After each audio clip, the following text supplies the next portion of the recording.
45, Yes, sir. 45. 46, Yes, sir. Sir, 46. 47, Present, sir. 48, Yes, sir. 48. 49, Yes, sir. 50, Yes, sir.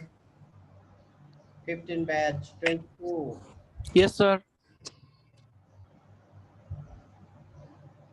17, Yes, sir. Sir, 16 batch roll 16 present. 13 batch, 29. Yes, sir. কে বাকি আছে বলো? Sir, 16 batch roll 16. 16. হুম, আচ্ছা, thank you. ঠিক আছে।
আমরা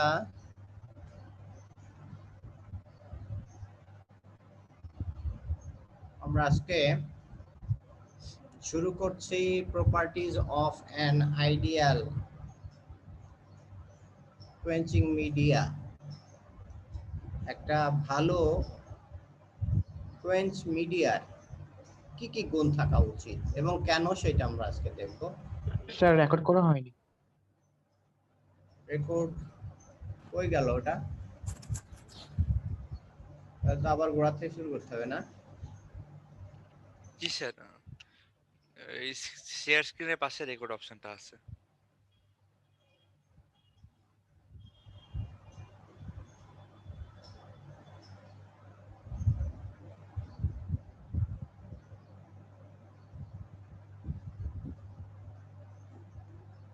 তাহলে আবার ইটা গেল কই? শেয়ারটা গেল কই?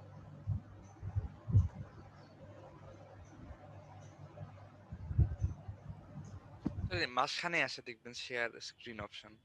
হ্যাঁ, ওই চ্যাটের পাশে দেখবেন, মানে ওই যে পার্টিসিপেন্ট চ্যাট, তারপর শেয়ার স্ক্রিন। এটা ও হ্যাঁ, এটাই তো। জি স্যার। এখান থেকে যাইতে হবে।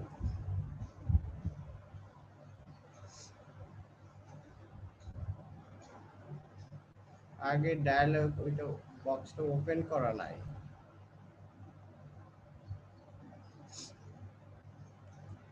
হুম, আইডিয়াল কোয়েঞ্চ মিডিয়ার গুণ যেটা থাকতে হবে সেটা বলা হচ্ছে যে হাই ইনিশিয়াল কোয়েঞ্চিং স্পিড। প্রথম দিকে স্লাইড কিন্তু দেখা যাচ্ছে না স্যার। হ্যাঁ, স্যার স্লাইড কিন্তু কিছু দেখা যাচ্ছে না। স্লাইড দেখা যায় না? না স্যার, কোনো স্লাইডকে ওপেন করেছেন? হ্যাঁ, করেছি তো, দাঁড়াও তাহলে আবার ক্লোজ করি, ঝামেলা হচ্ছে মনে হয়।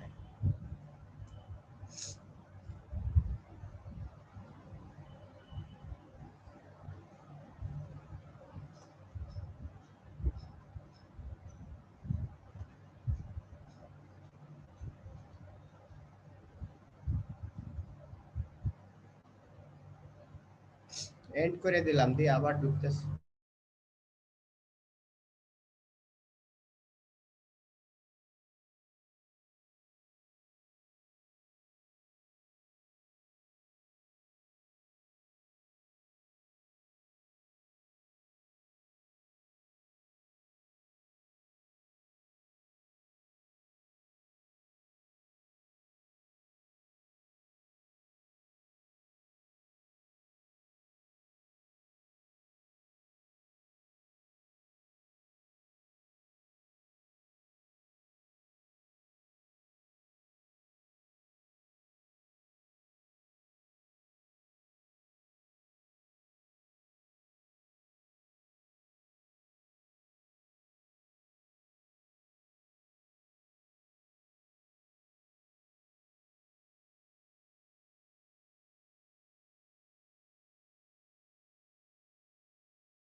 হ্যাঁ, আমরা বলতেছিলাম যে একটা আইডিয়াল কোয়েঞ্চ মিডিয়ার কি কি গুণ থাকা উচিত, কেমন হওয়া উচিত তার বিহেভিয়ার। বলা হচ্ছে যে যদি কোন একটা ভালো কোয়েঞ্চ মিডিয়া হয় তাহলে তার ইনিশিয়ালি হাই স্পিডে কুল করতে হবে, কুল করার ক্ষমতা থাকতে হবে। এখন শোনা যায়, দেখা যায়? জি স্যার। বিশাল আচ্ছা, বিশাল ইনিশিয়াল স্টেজে প্রথম দিকে খুব দ্রুত কুল করার ক্যাপাসিটি থাকতে হবে ওই কোয়েঞ্চ মিডিয়ার। এটা হচ্ছে ফার্স্ট কথা। কেন ইনিশিয়ালি আমাদের তাড়াতাড়ি কুল হওয়ার কেন প্রয়োজন সেটা যদি আমরা দেখি, যে যদি ইনিশিয়ালি আমরা তাড়াতাড়ি কুল করতে না পারি তাহলে যে ঘটনাটা ঘটে সেটা হচ্ছে যে হঠাৎ করে আমাদের যে এস কার্ভের পারলাইট বা আপার বেইনাইটের কাছাকাছি জোনে যদি সেই ট্রান্সফরমেশন স্টার্ট লাইনটা টাচ করে যায় তাহলে আমাদের ওই ম্যাটেরিয়ালসের ভিতরে লো হার্ডনেস কনস্টিটিউয়েন্ট, লো স্ট্রেংথ কনস্টিটিউয়েন্ট, যেটা আপার বেইনাইট অথবা ফাইন পারলাইট অথবা কোর্স পারলাইট এসে যাওয়ার সম্ভাবনা থাকবে। যদি চলে আসে এটাকে কিন্তু পরবর্তীতে তুমি কোনোভাবেই তাকে মার্টেনসাইট বা টেম্পার মার্টেনসাইটে ট্রান্সফার করতে পারবে না। এই জন্য আমাদের কোয়েঞ্চ মিডিয়া এমনভাবে সিলেক্ট করতে হবে যে কোয়েঞ্চ মিডিয়ার ইনিশিয়াল কুলিং রেটটা ভালো থাকবে। তেলের ক্ষেত্রে অয়েলের ক্ষেত্রে স্টেজ এ, স্টেজ বি, এটা স্টেজ সি ইজ শর্টার। হ্যাঁ, তেলের ক্ষেত্রে যেটা হয়, তেলের ক্ষেত্রে প্রথম যে স্টেজটা স্টেজ এ, এটা লঙ্গার। আর এখানে তোমার লঙ্গার হওয়ার কারণে উপরের জোনে সে তাড়াতাড়ি কুল করতে পারে, কোনো সমস্যা নাই।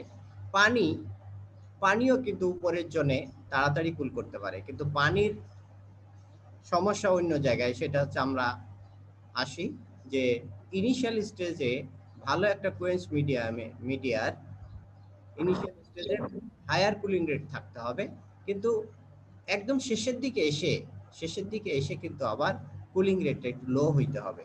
এখানেই হচ্ছে পানির লিমিটেশন। পানির যেহেতু বয়লিং পয়েন্ট কম, আর পানি তোমার নিচের দিকে এসেও অনেক হাই রেটে কুল করে, সে অনেকক্ষণ ধরে বয়লিং স্টেজটা অনেকক্ষণ ধরে বয়লিং স্টেজে ভেরি হাই রেটে কুল হয়, ভেরি হাই রেটে কুল হয়। এই জন্যে পানিতে অনেক সময় সমস্যা থাকে।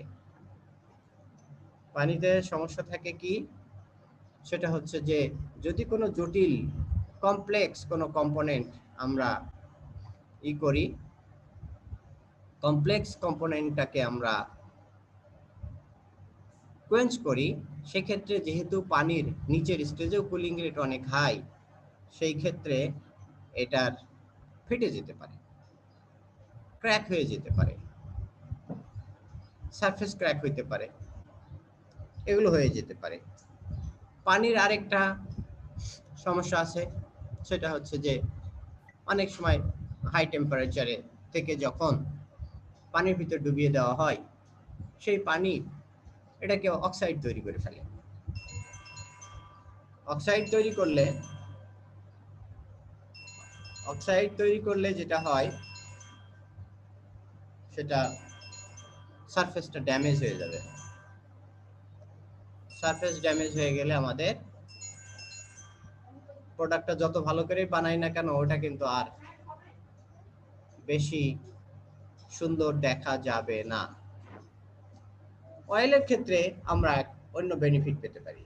এই ক্ষেত্রে বেনিফিটটা হচ্ছে কি, বেনিফিটটা হচ্ছে তেল কিন্তু অক্সিডাইজ করে না, সারফেসটাকে অক্সিডাইজ করে না, ফলে তেলের ভিতরে কোয়েঞ্চ করলে আমরা আরেকটা বেনিফিট পাচ্ছি, আনএফেক্টেড সারফেস পাচ্ছি।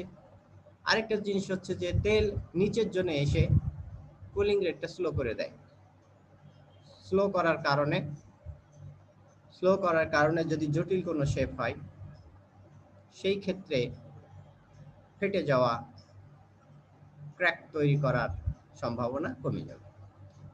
এটা আমাদের মোটামুটি কেন আমরা তেল সিলেক্ট করি, জটিল কোনো কম্পোনেন্ট যদি থাকে সেক্ষেত্রে আমরা তেল সিলেক্ট করি। এবার আসি, আমরা যখন কোয়েঞ্চ করি তখন কি ঘটনা ঘটে, স্ট্রেসের ডিস্ট্রিবিউশন, স্ট্রেস কিভাবে চেঞ্জ হয়, ইন্টারনাল স্ট্রেস কিভাবে চেঞ্জ হয় সেটা আমরা দেখব। নিচের দিকে দেখো 4টা গোল গোল আছে, A B C R D. এই এতে বলা হচ্ছে, দেখো সলিড লাইন, এই যে সলিড লাইন যেটা সেটা হচ্ছে সারফেস বলা হচ্ছে, আর এটা ডটেড লাইন এটাকে বলা হচ্ছে কোর বা সেন্টার। যখন তুমি হিট করবা, এ হচ্ছে হিটিং স্টেজ। হিটিং করলে কি হবে, স্ট্রেসটা কেমন হবে, কম্প্রেসিভ না টেনসাইল। দেখা যাচ্ছে ফিগারে বলতেছে যে হিটিং করার সময় সারফেসেও টেনসাইল স্ট্রেস থাকবে, কোরেও টেনসাইল স্ট্রেস থাকবে, কারণ হিট সে তখন নিতে থাকবে, হিট নিতে থাকবে এবং মেটেরিয়াল এক্সপান্ড করবে। এক্সপানশনে মেটেরিয়াল আউটওয়ার্ড দিকে ভলিউমে বাড়তে থাকবে, ফলে তার টেনসাইল স্ট্রেস কোর এবং সারফেস, কোরেও টেনসাইল স্ট্রেস ডেভেলপ করবে, সারফেসেও টেনসাইল স্ট্রেস ডেভেলপ করবে। যখন তুমি এই স্যাম্পলটাকে হিট করলা, হিট করে ধরে রাখছো, ধরে যখন রাখলে তখন কিন্তু জিরো, তখন আর নাই স্ট্রেস, মানে সেন্টারেও কোনো স্ট্রেস নাই, তারপরে সারফেসেও কোনো স্ট্রেস থাকবে না। আমরা যদি এই স্যাম্পলটাকে কুল করি, পানির ভিতরে ডুবিয়ে দিলাম, পানির ভিতরে ডুবিয়ে দেওয়ার সাথে সাথে শুধুমাত্র সারফেসটা ঠান্ডা হয়, ভিতর থেকে হিট বেরিয়ে এসে কুল হওয়ার জন্য একটা সময় নেয়, ফলে ইনস্ট্যান্টলি আমরা যদি পানির ভিতরে ডুবিয়ে দেই, ডুবিয়ে দেওয়ার সাথে সাথে আমরা যে জিনিসটা পাবো, যে জিনিসটা দেখতে পারবো সেটা হচ্ছে যে তার সারফেসে হবে কম্প্রেসিভ স্ট্রেস। কেন কম্প্রেসিভ স্ট্রেস হওয়ার কারণ হচ্ছে সারফেসটা কুল হয়ে যাবে, কুল হয়ে গেলে সে কন্ট্রাক্ট করবে। আরেকটা ঘটনা ঘটবে, সেই ঘটনাটা হচ্ছে অস্টেনাইট ট্রান্সফার হবে মার্টেনসাইটে, সেটা হচ্ছে পরের স্টেজে। প্রথম যখন আমরা কুল করলাম, সারফেসটা হয়ে গেল ঠান্ডা, ভিতরটা কিন্তু তখনও আনএফেক্টেড, যে টেম্পারেচারে আগে ছিল এখনো ঠিক সেই টেম্পারেচারেই আছে, ফলে এখানে কোনো ভিতরটাই কোনো চেঞ্জ হবে না। এরপরে আমি যদি ঠান্ডাটা কন্টিনিউ করি, ঠান্ডা কন্টিনিউ করলে একটা স্টেজ আসবে,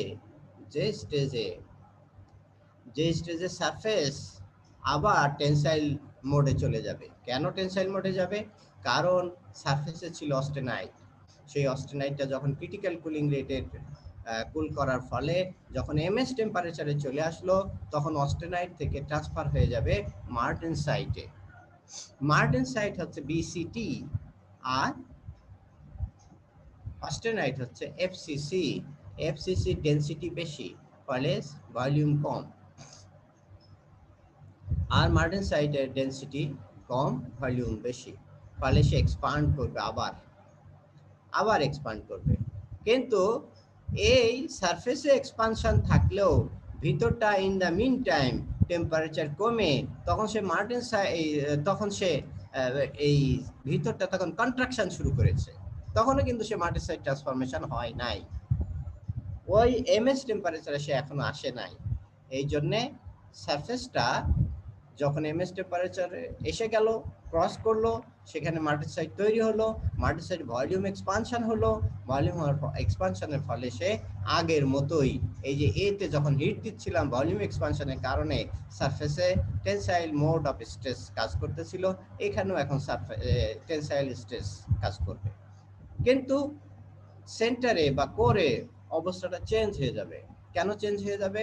কারণ এখানে এখন ঠান্ডা হওয়া শুরু হয়েছে, কিন্তু এমএস এ আসে নাই। এই যে ডি স্টেজে যদি আসি, ডি স্টেজ তো আবার স্টেবল হয়ে গেছে, এক্সপানশন যা হওয়ার সেটা হয়ে গেছে, মাল্টিসাইট ফুল ট্রান্সফরমেশন হয়ে গেছে, এখন তার আর কোনো কিছু করার নাই, সে স্টেবল হয়ে গেছে। কিন্তু ইন দ্য মিন টাইম কোরের টেম্পারেচার এমএস এ চলে এসেছে। এমএস এ যেই আসবে অস্টেনাইট আবার মার্টেনসাইট তৈরি করবে, এই মার্টেনসাইট তৈরি করার সাথে সাথে ভলিউমের এক্সপানশন হবে, ফলে এই জোনটা টেনসাইল স্ট্রেস ডেভেলপ করবে। এই হচ্ছে ওভারঅল অবস্থা। যে হ্যাঁ বলো, কিন্তু আপনি যে এক্সপ্লেনেশন সেটা তো আমরা কম্প্রেশন জোরে বলো, তোমার কথা আমি শুনি না, জোরে বলবা।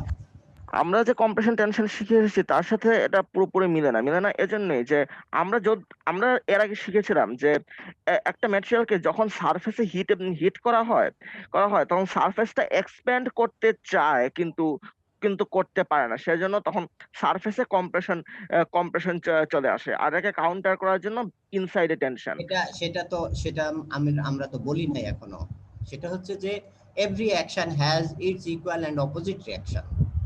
তুমি যখন ওইটা চিন্তা করবা তখন এখানে যা যা বলা হয়েছে সেটাকে উল্টাই দিতে হবে, ওইটা তার আমি বলছি না। তাহলে স্যার এটা তাহলে কোন ক্ষেত্রে হিটিং এর সময় কি হচ্ছে? এক্সপানশন হয়ে গেলে একটা টেনসাইল মোড কাজ করে। অবশ্যই ম্যাটেরিয়াল সেই এক্সপানশনটাকে ঠেকিয়ে রাখার জন্য, তাকে ধরে রাখার জন্য ইনসাইডে টান দেয়। নিউটন তো বলেই গেছে every action has its equal and opposite reaction.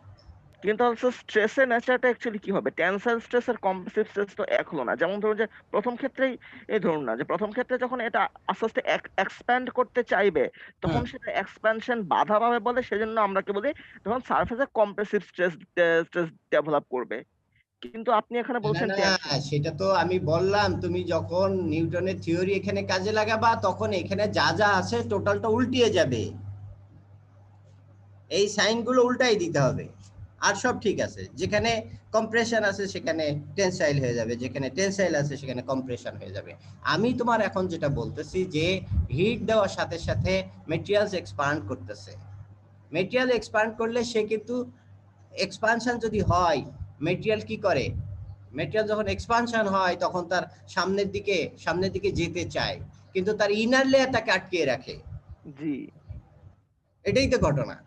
তুমি একটা যে কোনো জিনিসকে গোল একটা কোন একটা রিং এর ভিতরে বা গোল একটা বলের ভিতরে যদি বাতাস ঢুকিয়ে দাও, বাতাস ঢুকিয়ে দিলে সারফেসে টেনসাইল স্ট্রেস না? জি, মানে ভেতরটা যখন এক্সপ্যান্ড করতে চাইবে তখন সেইটাই তো ব্যাপার।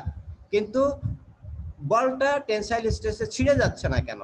কারণ তার ইনার লেয়ারটা তাকে আটকে রেখে দিচ্ছে, তার সাথে একাত্মতা ঘোষণা করছে না, সে নিচে অন্যদিকে টানতেছে। দ্যাট ইজ ম্যাটেরিয়ালস এর ইনহারেন্ট স্ট্রেংথ। এই দুইটার গেমে যে জিতবে, যদি টেনসাইল জিতে যায় তাহলে ফেটে যাবে, ছিঁড়ে যাবে। এটা হচ্ছে জাস্ট হিটিং এর সময় কি ঘটনা ঘটতেছে? এক্সপানশন হচ্ছে, কন্ট্রাকশন হচ্ছে। কেন কন্ট্রাকশন হচ্ছে? আর কন্ট্রাকশন মানেই কম্প্রেসিভ। হ্যাঁ, কম্প্রেসিভ, কিন্তু কম্প্রেসিভ হইতে দিবে না, কারণ ইনার লেয়ারে তার সাবসিকুয়েন্ট যে পরবর্তী লেয়ারটা, সেই লেয়ারটাকে আটকে রাখবে। এটা তো অ্যাকশন যেটাই তুমি বলো না কেন, সেই ইলেকট্রিসিটির মতো। ইলেকট্রিসিটি আসলে ইলেকট্রন যে দিক দিয়ে যায়, ইলেকট্রিসিটি তার উল্টা দিক দিয়ে যায়। ব্যাপারটা ওইরকম যে তুমি যদি টোটাল স্ট্রেস সিস্টেম এখানে সব করে দাও, নিউটনের ল ফলো অ্যাপ্লাই করো, যে সাইন আছে সেই সাইনটা উল্টায় যাবে। কিন্তু কোনো একটা লেয়ারে অবশ্যই টেনসাইল স্ট্রেস থাকবে, তার সাবসিকুয়েন্ট নিচের লেয়ারে অন্য জিনিস থাকবে। যেটা বলের ক্ষেত্রে যে কোনো একটা জিনিস, মনে করো একটা তার নাও বা একটা লাঠি নাও, লাঠি নিয়ে পাকাইলে কি হবে? আউটার লেয়ারে কি থাকবে?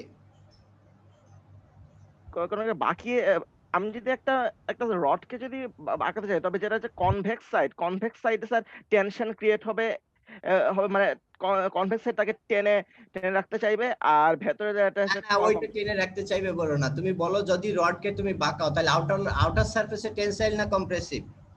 Outer surface tensile. এই তো কেন টেনসাইল তাহলে? কেননা আউটার সারফেস আগের চেয়ে বেশি লম্বা হয়ে যাচ্ছে, কিন্তু না সেটা ওই তো এক্সপান্ডিং, দ্যাট ইজ এক্সপান্ডিং। লম্বা হয়ে যায় মানে কি? Expanding. G So there is tensile stress, but the subsequent inner layer A compressive, কারণ সেই কম্প্রেসিভ স্ট্রেস দিয়ে তাকে নালিফাই করার চেষ্টা করতেছে, সে যাতে সরে না যায়, কারণ মেটালিক বন্ডিংটাই এরকম, একেবারে লেয়ার টু লেয়ার বন্ডিং না, তার সাবসিকুয়েন্ট প্রচুর ইলেকট্রন, ফ্রি ইলেকট্রন থাকে, সেই ইলেকট্রনগুলো ব্যাপারটা আসলে এরকম না। আমরা যে থার্মাল স্ট্রেস আর মেকানিক্যাল স্ট্রেসের মধ্যে কিছু পার্থক্য আছে। আমরা যেমন এই বেন্ডিং এর কথা বললাম, বেন্ডিং এর ক্ষেত্রে বললাম যে বেন্ডিং এর কনভেক্স সারফেসটা বেশি লম্বা হয়ে যায়, সুতরাং এখানে টেনশন কাজ করে।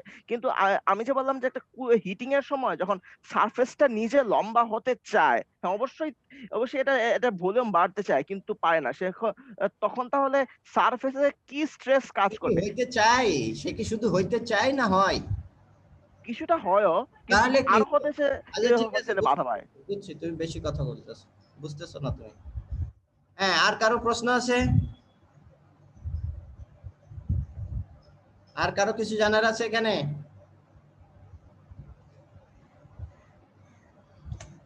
এবার আসো আমরা most common hit treatment defects. Hit treatment করতে গেলে কি কি ডিফেক্ট হইতে পারে সেটা আমরা জানার চেষ্টা করি। প্রথমেই আসতে পারে ইনসাফিসিয়েন্ট হার্ডনেস। আমাদের যে টার্গেটেড হার্ডনেস আমরা চিন্তা করেছি, অস্টেনিটাইজিং এর পরে, কোয়েঞ্চ করার পরে দেখলাম যে হার্ডনেস কমে গেছে, আমাদের সেই হার্ডনেস, সেই এক্সপেক্টেড হার্ডনেস আসে নাই। এখন কেন আসে না, কি কি কারণে এই হার্ডনেস আসতে পারে না বা আসে না, সেটা এক নম্বর হচ্ছে ডিকার্বুরাইজেশন। অনেক সময় আমরা ফার্নেসের অ্যাটমসফিয়ার কন্ট্রোল করতে পারি না, অনেকক্ষণ ধরে হিট করি, তাতে করে সারফেসে যে কার্বন, সেই কার্বনটা অক্সিডাইজ হয়ে যায়। আসলে জানো যে স্টিলের ভিতরে মেইন হার্ডেনিং কম্পোনেন্টই কিন্তু, স্ট্রেংথেনিং কম্পোনেন্টই কিন্তু কার্বন, এবং সেই কার্বন যদি চলে যায় তাহলে হার্ডনেস কমে যাবে। আরেকটা হইতে পারে কারণ লো হার্ডেনিং টেম্পারেচার। আমরা বলেছিলাম হোমোজিনাইজেশন, অস্টেনাইটের হোমোজিনাইজেশন প্রয়োজন। যদি হোমোজিনাইজেশন না করি তাহলে অ্যালয়িং এলিমেন্টগুলো সলিড সলিউশনে যেতে পারবে না, কার্বাইড পার্টিকেলগুলো ডিজলভ হবে না, ফলে কার্বাইড পার্টিকেল কার্বন এবং অ্যালয়িং এলিমেন্টগুলো নিয়ে আইসোলেটেড অবস্থায় থেকে যাবে। আইসোলেটেড অবস্থায় থেকে যাওয়ার কারণে আমার যে সলিড সলিউশন স্ট্রেংথেনিং সেটা থাকবে না, হার্ডেনাবিলিটি কমে যাবে। এটা একটা রিজন হইতে পারে। আরেকটা ফার্স্ট আনইভেন হিটিং, যদি আমরা, এটাও কিন্তু সেই হোমোজিনাইজেশনের সাথেই রিলেটেড, আমরা হিট করলাম, অনেক দ্রুত হিট করলাম, ফলে হোমোজিনাইজেশন হলো না, এটা ওই রকম তোমার lack of distribution of alloying element and dissolution of alloying element inside the matrix, এটার কারণে হতে পারে। দেখো ডিকার্বনাইজেশন, এটা কিন্তু তোমরা একটা সেকশন কেটে নিয়ে দেখতে পারো। দেখো আমরা এই কম্পোনেন্টটা আর এই কম্পোনেন্টটা দেখছি যে এইটা আউটার সারফেস, এটা আউটার সারফেস। দেখা যাচ্ছে এই দিকটা টেম্পারড মার্টেনসাইট ঠিক আছে, কার্বাইড আছে ঠিক আছে, কিন্তু এই জায়গাতে সাদা সাদা অনেক জিনিস দেখা যাচ্ছে। এই সাদাগুলো হচ্ছে ফেরাইট। ফেরাইট কেন হলো? ফেরাইট তো আর কোয়েঞ্চ করে, হ্যাঁ কোয়েঞ্চ করলে ফেরাইট থেকেও মার্টেনসাইট করা যায়, বাট সেই রেটের কুলিং রেট অ্যাচিভ আমরা করতে পারি না, সম্ভব হয় না। এই জন্য ফেরাইট থেকে মার্টেনসাইট করা ডিফিকাল্ট হয়ে যায়। কার্বন দিলে মার্টেনসাইট ডিফরমেশনটা সহজ হয়। এখন কার্বন যদি বেরিয়ে চলে যায় ডিউরিং হিটিং, তাহলে আমাদের এই ফেরাইট গুলো চলে আসবে। যেহেতু কার্বন চলে গেছে, সেখানে পারলাইট নাই, ফলে মার্টেনসাইট তৈরি হয় নাই, বেশি মার্টেনসাইট তৈরি হয় না। এখানেও একই কেস। ওইটাই গেছে।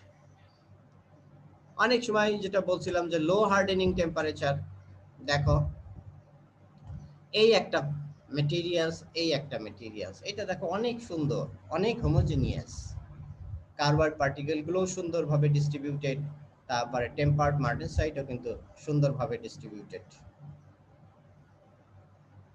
এই জায়গাতে কিন্তু আলফা এসে গেছে, মার্টেনসাইট এসে গেছে, মার্টেনসাইট আছে, পারলাইট আছে। দেখো পারলাইট কিন্তু আসার কথা ছিল না, পারলাইট আসার কথা না, পারলাইট আরো মার্টেনসাইট বেশি তৈরি হয় পারলাইটে, কিন্তু এই পারলাইটটা আসলে যখন হিট করা হয়েছে, সেই হিটিং এর সময় সে ট্রান্সফার হয়ে অস্টেনাইটে যায় নাই, ইনসাফিসিয়েন্ট ছিল টেম্পারেচার, ফলে এই পারলাইটই থেকে গেছে, মার্টেনসাইট হইতে পারে নাই।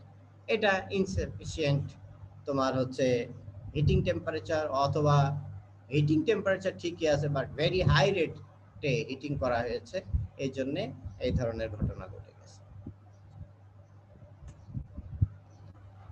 এখন এই ডায়াগ্রামটা আমরা দেখি যে আসলে মার্টেনসাইট বানানোর জন্য আমাদের প্রথম কন্ডিশন হচ্ছে স্টিলটা অবশ্যই অস্টেনাইটে নিয়ে যেতে হবে, number 1 condition. Medium to slow রেটে হিট করতে হবে যাতে ইউনিফর্মলি এই অস্টেনাইট গ্রেন তৈরি হয় এবং অস্টেনাইটের ভিতরে chemical composition more or less similar থাকে, হোমোজিনাইজেশন হয়। নাম্বার 3 কন্ডিশন হচ্ছে অ্যাটমসফিয়ারকে আমাদের অবশ্যই কন্ট্রোল করতে হবে যাতে সেখানে না হয় অক্সিডেশন, সারফেস অক্সাইড তৈরি না হয়, সে ব্যাপারে আমাদের খেয়াল রাখতে হবে। এইগুলো করার পরে হোল্ডিং টাইমটা অবশ্যই আমাদের সুন্দরভাবে according to cross section area আমাদের ক্যালকুলেশন করে নিতে হবে। করে নিয়ে এবার আসতেছে কুলিং। আমরা কি চাই, কত হার্ডনেস চাই। যদি আমাদের খুব বেশি হার্ডনেসের দরকার হয়, অনেক বেশি হার্ডনেস দরকার হয়, তাহলে সেক্ষেত্রে আমাদের অবশ্যই এই যে critical CR, critical cooling rate, এই ক্রিটিক্যাল কুলিং রেটের বাইরের লাইন দিয়ে যেতে হবে। যদি আমাদের সত্যিকার অর্থে অনেক বেশি স্ট্রেংথের দরকার হয়, হার্ডনেসের দরকার হয়, তার চেয়ে যদি একটু কম দরকার হয় তাহলে আমরা এটা ফলো করতে পারি, তার চেয়ে কম দরকার হলে এটা ফলো করতে পারি। আর এটা তো দেখতেছো, এটা start of transformation and finishing of transformation, এটা কিন্তু পারলাইট জোনে হয়ে গেছে। ফলে এখানে কিন্তু আসলে সত্যিকার অর্থে হার্ডেনিং এর যে উদ্দেশ্য, সেই উদ্দেশ্য সফল হবে না। এখানে দেখতে পারতেছো ডিপেন্ডিং অন কুলিং রেট আমাদের ফুললি মার্টেনসাইটিক মাইক্রোস্ট্রাকচার, এইটু কিছু পারলাইট, কিছু মার্টেনসাইট, হ্যাঁ, কিছু জায়গায় হয়তো কিছু ব্লকি ফেরাইট, এটাও এসে যেতে পারে depending on subsequent cooling rate. এখন আমরা কিন্তু সব প্রথম দিকে সবগুলো ভালো করে করেছি, কতটুকু টেম্পারেচারে ধরে কোন টেম্পারেচারে নিয়ে যাব, কি রেটে হিট করব, সব ঠিক আছে, কতক্ষণ ধরে রাখবো, সব ঠিক আছে। কুয়েন্স মিডিয়া আমাদের ঝামেলা পাকিয়ে ফেলেছে। আবার কুয়েন্স মিডিয়া সিলেকশনে আমরা ঠিকই সিলেক্ট করেছি, but volume of the material, তোমার ভলিউম অফ দ্য যে কুয়েন্সিং যে মিডিয়া, তার ভলিউম আমাদের স্যাম্পলের ভলিউমের তুলনায় অনেক কম। এই জন্য সাফিসিয়েন্টলি তোমার হাই ভলিউম অফ কোয়েন্স মিডিয়ার প্রয়োজন হবে, যাতে কোয়েন্স করার পরও টেম্পারেচারটা খুব বেশি রাইজ না করে। কারণ যদি বেশি রাইজ করে যায়, তোমরা জানো একটু আগে গত ক্লাসে আমরা পড়েছিলাম যে কোনো কোয়েন্স মিডিয়া যদি 40 ডিগ্রি সেন্টিগ্রেডের হয়, সেখানে কুলিং রেট এক রকমের হয়। আরেকটা কোয়েন্স মিডিয়ার যদি 60 ডিগ্রি সেন্টিগ্রেড হয়, সেখানকার কুলিং রেট আরেক রকমের হয়। এই জন্যে আমাদের যাকে আমরা কোয়েন্স করব, সেই তুলনায় অবশ্যই আমাদের ভলিউম অফ দ্য কোয়েন্স মিডিয়া বেশি হইতে হবে, যথেষ্ট বেশি হইতে হবে, শুধু বেশি না, যথেষ্ট বেশি, যাতে কিনা টেম্পারেচার কোয়েন্স করার পরে টেম্পারেচার খুব একটা রাইজ করে না। টেম্পারেচার রাইজ করে গেছে, পরের কম্পোনেন্ট কিন্তু ওই রকম আর প্রপার্টি পাবা না। তাহলে এখন আমরা কি করব, কিছু বরফ আমাদের রেখে দিতে হবে। বরফের টুকরা ওর ভিতরে যদি ঢেলে দেই তাহলে সাথে সাথে তার টেম্পারেচারটা সেই আগের স্টার্টিং টেম্পারেচার, মনে করো 20 ডিগ্রি সিতে চলে আসবে। এরপর আবার সেকেন্ড কম্পোনেন্টটা তুমি তার ভিতরে কোয়েঞ্চ করলা। এইভাবে প্রত্যেকবার বরফ দিয়ে। আরেকটা জিনিস আছে ড্রাই আইস বলে, এটা হচ্ছে solid carbon die oxide, dry আইস। সেই ড্রাই আইসের দিয়েও আমরা এটা -120 ডিগ্রি সি, -120 ডিগ্রি সি এর কাছাকাছি এরকম একটা টেম্পারেচার হচ্ছে ড্রাই আইস। যদি অল্প পরিমাণ ড্রাই আইস পানির ভিতরে দিয়ে দেওয়া হয় তাহলে তার টেম্পারেচারটা যথেষ্ট তাড়াতাড়ি এবং আমার রিকোয়ার্ড টেম্পারেচারে চলে আসবে। এইভাবে গেম প্লে করতে হবে। গেম প্লে করলে আমরা ভালো একটা কোয়েঞ্চিং এর পরে ভালো কোয়ালিটির মাইক্রোস্ট্রাকচার, আর মাইক্রোস্ট্রাকচারই বলে দিবে ওই মেটেরিয়ালস এর প্রপার্টি কেমন হবে। এরপরে দেখো আমাদের কোয়েঞ্চ ঠিক হয়ে গেল। আমরা গত ক্লাসে পড়েছিলাম টেম্পারিং তোতে গত ক্লাসে পড়ানোর সময় আমি বলেছিলাম যে মনে রেখো টেম্পারেচারটা কিন্তু টেম্পারিং এর টেম্পারেচার কখনো ভুল করবা না, কখনো হাই টেম্পারেচার সিলেক্ট করবা না। খাস করে হাই টেম্পারেচার সিলেক্ট করার সাথে সাথেই যদি এই দেখো ডান দিকের স্যাম্পলটা দেখো, এই যে ডান দিকের হেভিলি টেম্পারড, যদি বেশি হাই টেম্পারেচার টেম্পারিং এর জন্য সিলেক্ট করো তাহলে আমাদের এই স্যাম্পলটার স্ট্রেংথ হার্ডনেস ড্রাস্টিক্যালি কমে যাবে।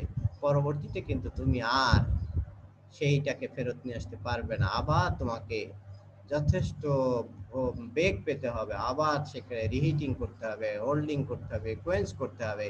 এইভাবে যদি বারবার একটা স্যাম্পলকে হিটিং, হোল্ডিং এন্ড কোয়েঞ্চ করো, সারফেসের অবস্থা 12টা বেজে যাবে। তার মানে ওই প্রোডাক্ট আর কখনোই আসলে মানে নাম্বার 1 প্রোডাক্টের হাই কোয়ালিটির আর হয় না, কিছু না কিছু ডিফেক্ট তার ভিতরে রয়ে যায়। আনইভেন হার্ডনেস, মনে করো একটা প্রোডাক্ট তুমি কোয়েঞ্চ করেছো, নিচের অংশ একটা বড় প্রোডাক্ট কোয়েঞ্চ করেছো, এমন ভাবে কোয়েঞ্চ করতেছো যে সারফেসটা নিচের দিকে যে সারফেস সেখানে কুলিং একরকমের হচ্ছে, উপর দিকে সারফেসটা টোটালি পানির ভিতরে ঠিক মতো ডুবে নাই, মাঝে মাঝে ডুবতেছে, মাঝে মাঝে আবার ভেসে আসতেছে। তার মানে মাঝে মাঝে যখন ভেসে আসতেছে তখন সে কিন্তু অনেকটা এয়ার কুলিং পাচ্ছে, আর যে পানির ভিতরে আছে যে সারফেসটুকু সে কিন্তু সবসময়ই ওয়াটার কুলিং পাচ্ছে বা অয়েল কুলিং পাচ্ছে। তো এই জায়গাগুলো আমাদের খেয়াল রাখতে হবে। আর সারফেসে হার্ডনেসটা ইউনিফর্ম হচ্ছে কি না হচ্ছে সেটা এই যে হার্ডনেস মেপে, যেটাকে নুপ হার্ডনেস বলা হয়, নুপ হার্ডনেস মেপে দেখা যাচ্ছে যে এই জায়গাতে ভালো হার্ডনেস, যত ছোট সাইজের ইনডেন্ট তত হার্ডনেস বেশি, তারপর যত আস্তে আস্তে ভিতরের দিকে যাচ্ছে বা উপরের দিকে যাচ্ছে তত তার হার্ডনেস, এই ইনডেন্টের সাইজ বেড়ে যাচ্ছে, তার মানে হার্ডনেস কমে যাচ্ছে। অনেক সময় সারফেস হার্ডনেস বেশি হয়ে যেতে পারে। সারফেস হার্ডনেস যদি বেশি হয়ে যায় রেসিডুয়াল স্ট্রেস তৈরি হবে, ক্র্যাকিং হয়ে যাবে। শুধু তাই না, তোমরা জানো যে মাইক্রোস্ট্রাকচার আমরা হিট ট্রিটমেন্ট করে ফিজিক্যাল প্রপার্টি চেঞ্জ করতে পারি। করোশন, যদি কোনো একটা কম্পোনেন্টের সারফেস হার্ডনেস বেশি হয়, তার ভিতরে সারফেস হার্ডনেস বেশির ইনডাইরেক্ট ইন্ডিকেশন হচ্ছে এর ভিতরে রেসিডুয়াল স্ট্রেস বেশি। রেসিডুয়াল স্ট্রেস বেশি থাকার কারণ নেই, এর রিঅ্যাকশন করার টেন্ডেন্সি বেশি, আর রিঅ্যাকশন করার টেন্ডেন্সি বেশি থাকলে করোশন বেশি হয়ে যাবে। আরেকটা জিনিস হবে, এই ধরনের কম্পোনেন্ট সাধারণত ভালনারেবল হয় টু ইম্প্যাক্ট লোডিং।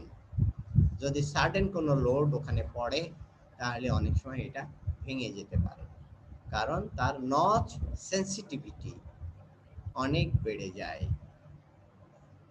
এই জন্য আমরা এখন কি করব, কিভাবে কোয়েঞ্চ করলে এই প্রোডাক্টটা ভালো প্রোডাক্ট দিবে। দেখো এই যে কম্পোনেন্টটা, এই কম্পোনেন্টটা কিন্তু যেভাবে দিচ্ছে এইভাবে না দিয়ে খাড়াভাবে উল্টিয়ে জাস্ট 90 ডিগ্রি উল্টিয়ে দিতে পারতো, দিবে না।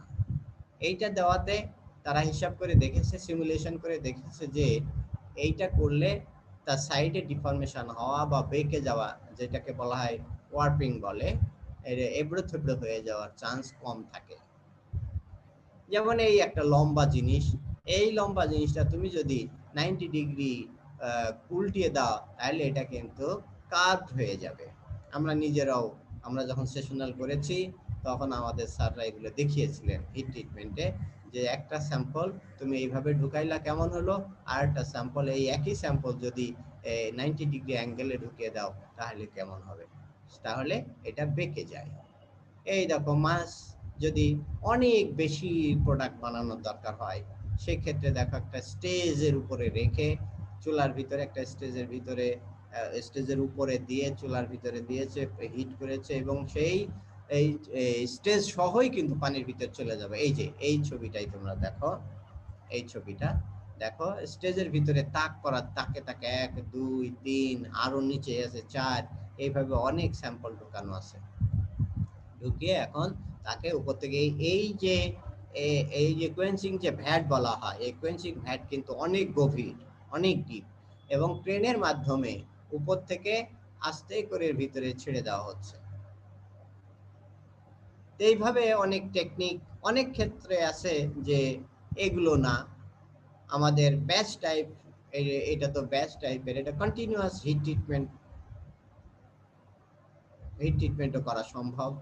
বেল্টের উপর দিয়ে যাবে, একটা জায়গায় কোয়েন্স হবে, সেখান থেকে বেরিয়ে আসবে, বেরিয়ে এসে আবার কোনো জায়গায় এসে টেম্পারিং হবে, অনেক সিস্টেমেটিক ওয়েতে এটা সম্ভব।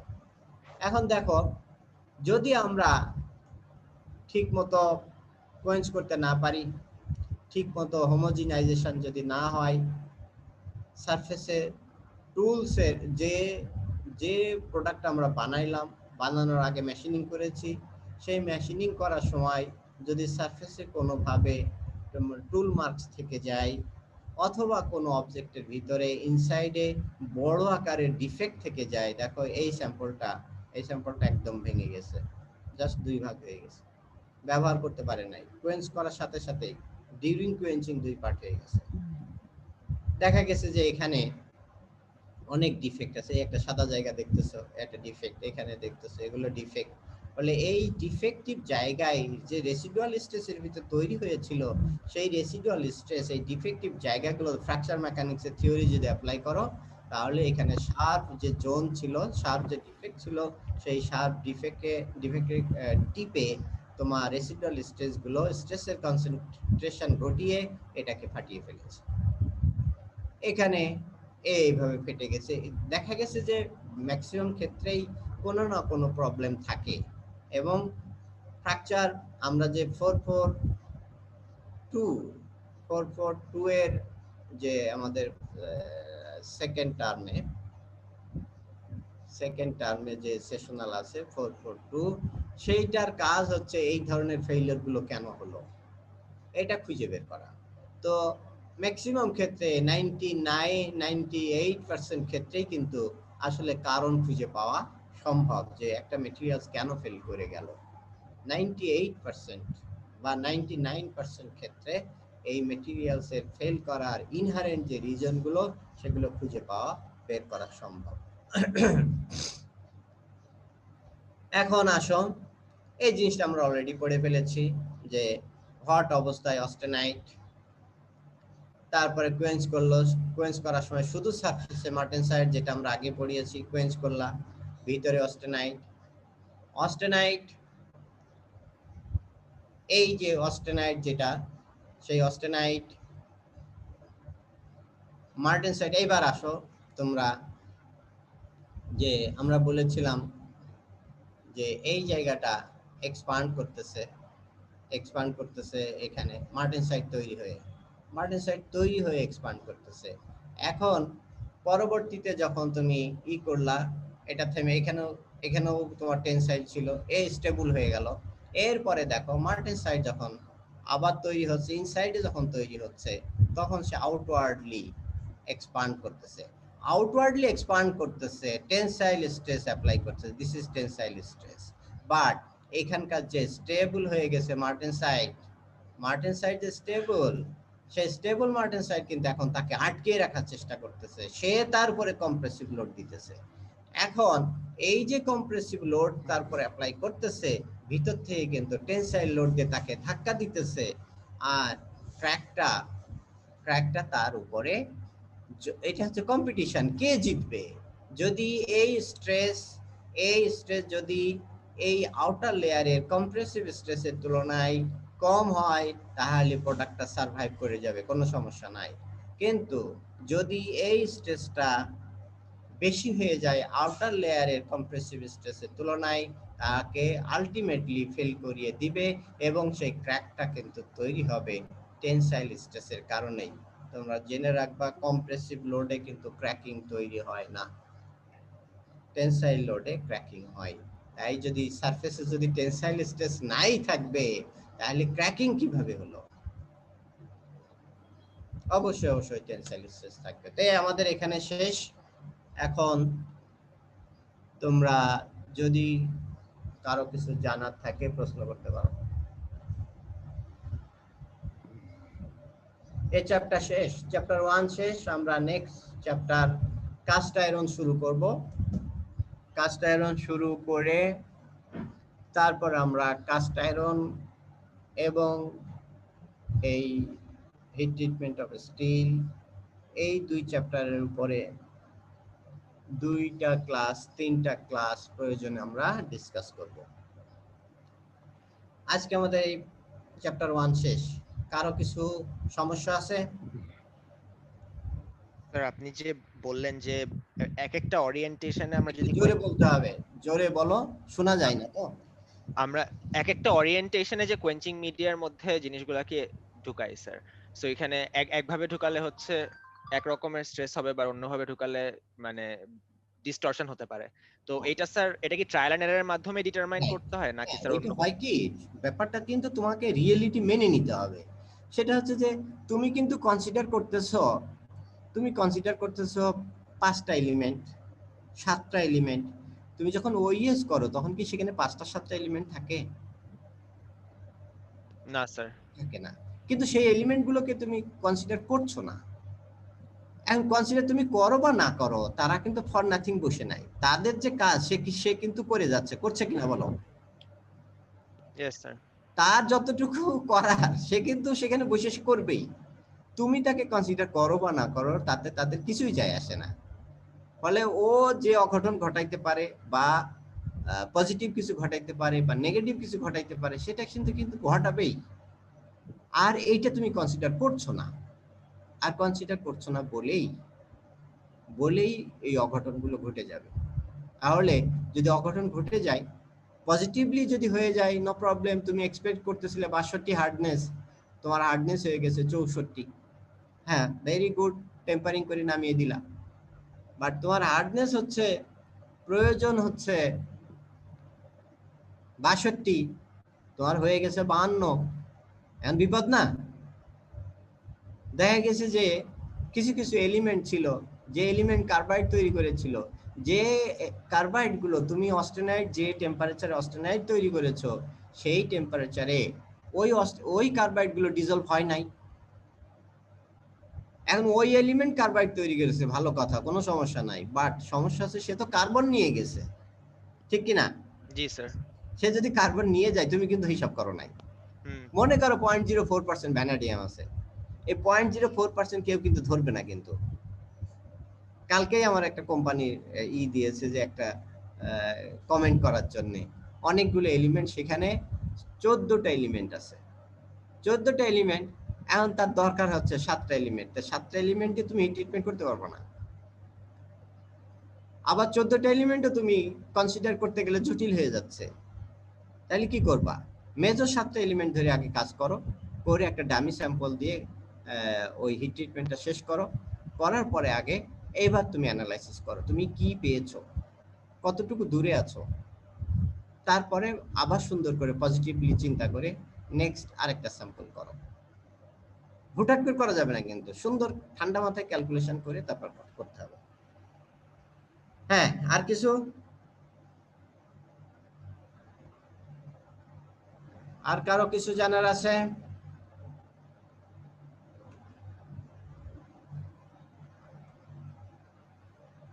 এনিবডি? নাই। আমার টেনশন কম্প্রেশন সম্পর্কে যে প্রবলেমটা নিয়ে সেটা বোধহয় ক্লাসে ডিসকাস করলে অনেক লম্বা হয়ে যাবে, আমি বরং আপনাকে মেইল করে জানাবো।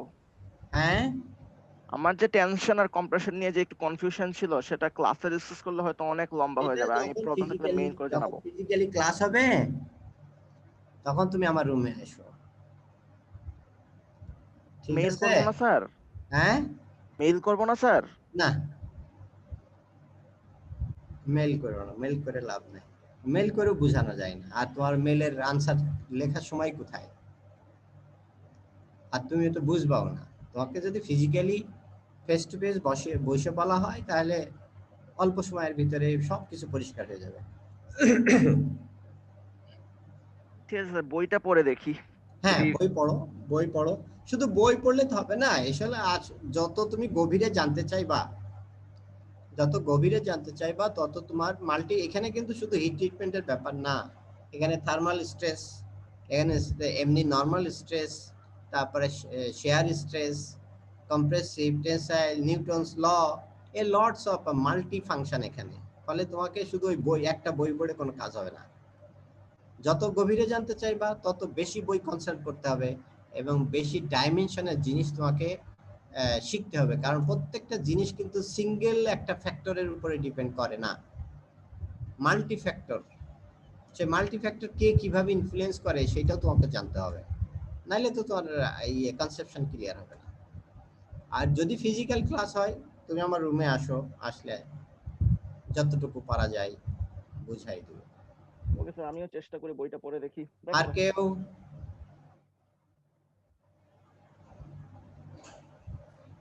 ঠিক আছে, ওকে, থ্যাংক ইউ।